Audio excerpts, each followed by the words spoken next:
Assalamualaikum warahmatullahi wabarakatuh. Selamat sore, perkenalkan nama saya Sanudin dari kelas MJ103. Saya akan mempresentasikan tugas UTS semester 1 terkait kebijakan mikro pemerintah dalam pengembangan digitalisasi UMKM. Hal ini sesuai Peraturan Menteri Perdagangan Nomor 31 Tahun 2023. Kebijakan pemerintah dalam pemberdayaan UMKM. Dilansir dari berita seputar KPPN Cirebon yang diunggah melalui situs resmi pemerintah Kementerian Keuangan djpp.kemenku.go.id pada tanggal 27 Juni 2023.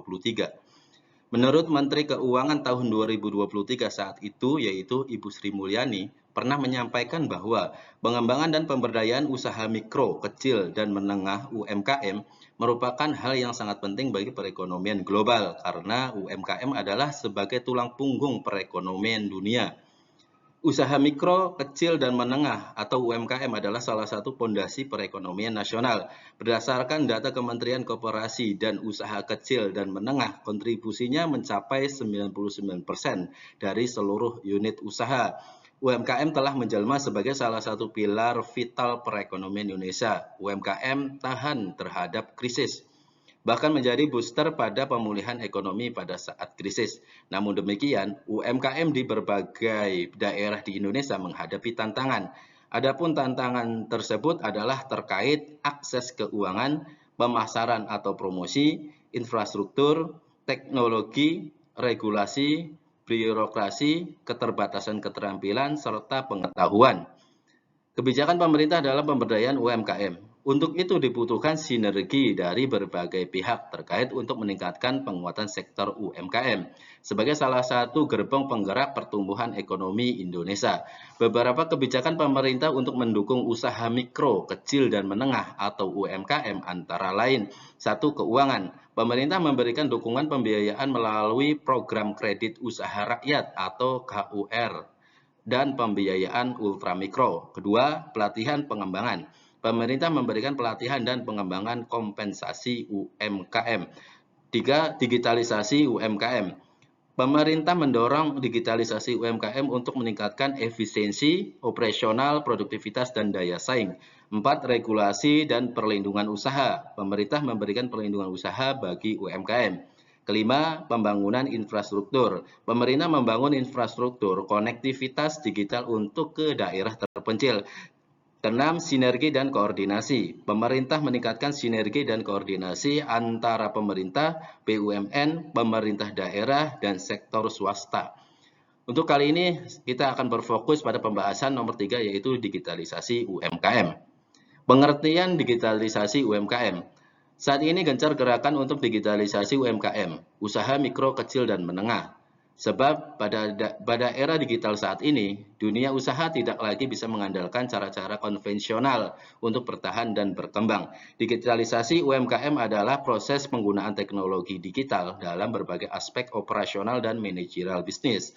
Hal ini meliputi penggunaan internet, perangkat lunak atau software, perangkat keras atau hardware, dan platform-platform digital lainnya. Tujuan dari penerapan ini adalah untuk meningkatkan efisiensi, produktivitas, dan akses pasar bagi UMKM. Digitalisasi pada UMKM tidak hanya sekedar memiliki kehadiran online, tetapi juga tentang bagaimana UMKM memanfaatkan teknologi digital secara efektif untuk mengoptimalkan proses bisnis. Peran penting digitalisasi UMKM. Berdasarkan data Kementerian Perdagangan Kemendag pada tahun 2023, tercatat nilai transaksi melalui digital atau e-commerce mencapai 533 triliun.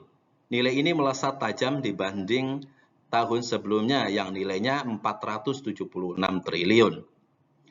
Pemerintah mendorong digitalisasi UMKM untuk meningkatkan efisiensi, operasional, produktivitas, dan daya saing. Kementerian Perdagangan berkomitmen terus mendorong penguatan kapasitas dan pemberdayaan digitalisasi usaha mikro, kecil, dan menengah atau UMKM. Penguatan kapasitas dan pemberdayaan digitalisasi UMKM akan memberikan ruang bagi produk UMKM Indonesia untuk berkembang. Digitalisasi juga sangat bermanfaat bagi pelaku usaha lokal, konsumen, dan perekonomian Indonesia secara keseluruhan. UMKM adalah salah satu pilar pertumbuhan ekonomi Indonesia. Sehingga ekosistemnya harus diperkuat dengan pilar lain seperti lokal pasar, literasi modern, dan lembaga pembiayaan. UMKM perlu memanfaatkan berbagai platform digital seperti lokal pasar dan media sosial untuk optimalisasi bisnis UMKM. Produk UMKM berpeluang mendapat konsumen mancanegara jika pelaku UMKM dapat mengoptimalkan promosi melalui platform niaga elektronik maupun media sosial, sehingga produk-produk UMKM dapat dikenali oleh banyak kalangan, baik lokal, nasional, maupun mancanegara. Keuntungan digitalisasi UMKM. Digitalisasi UMKM dapat memberikan banyak keuntungan, diantaranya: 1. Memperluas jangkauan pemasaran. Dengan digitalisasi, UMKM dapat menjangkau pasar yang lebih luas, termasuk pengguna smartphone. Kedua, meningkatkan pendapatan. Semakin luas jangkauan pemasaran, maka penjualan pendapatan UMKM juga akan meningkat. Ketiga, mempermudah transaksi. Pembayaran digital dapat mempermudah UMKM dan konsumen. 4. Mengikuti tren. Digitalisasi membuat UMKM dapat beradaptasi dengan kebiasaan masyarakat yang semakin modern. Kelima, efisiensi operasional meningkat. Pengguna software manajemen dapat meningkatkan efisiensi operasional UMKM. 6. Analisa data yang lebih baik. Analisa data yang lebih baik dapat membantu UMKM dalam pengambilan keputusan yang lebih tepat. 7. Menjaga komunikasi. Komunikasi yang baik dapat membantu membangun hubungan yang baik dengan klien. 8. Bertahan di era teknologi. Digitalisasi dapat membantu UMKM dapat untuk terus bertahan di era serba teknologi saat ini. Kendala digitalisasi UMKM. Digitalisasi UMKM, usaha mikro, kecil, dan menengah di Indonesia menghadapi berbagai kendala, diantaranya: 1. Kurangnya literasi digital. UMKM seringkali tidak memiliki kemampuan untuk mengadopsi teknologi digital dan literasi digital. 2. Terbatasnya sumber daya manusia. UMKM umumnya memiliki keterbatasan dana dan tenaga kerja sehingga sulit untuk mengalokasikan sumber daya untuk pelatihan dan pengembangan. 3. Terbatas akses teknologi. UMKM seringkali mampu membeli dan mengadopsi teknologi canggih karena keterbatasan anggaran. 4. Infrastruktur kurang mendukung. Beberapa daerah mungkin tidak memiliki akses internet yang stabil atau listrik yang konsisten. 5. Tingginya tingkat perubahan teknologi. Bagi UMKM dengan sumber daya terbatas, sulit untuk terus-menerus memperbaharui dan mengikuti perkembangan teknologi terbaru. 6. Prosedur bisnis yang rumit. Faktor regulasi prosedur yang rumit, mahal, dan memakan waktu dapat menjadi hambatan dalam aktivitas ekonomi digital. Peran perundang-undangan hak cipta kerja dalam digitalisasi UMKM. Undang-Undang Cipta Kerja juga mengatur penguatan ekosistem e-commerce yang dapat mendukung upaya digitalisasi UMKM, meliputi antara lain percepatan perluasan pembangunan infrastruktur broadband, di mana pemerintah pusat dan daerah memfasilitasi dan mempermudah dalam pembangunan infrastruktur telekomunikasi. Pemerintah juga mengatur penetapan tarif batas atas dan batas bawah untuk melindungi kepentingan masyarakat dan persaingan usaha yang sehat.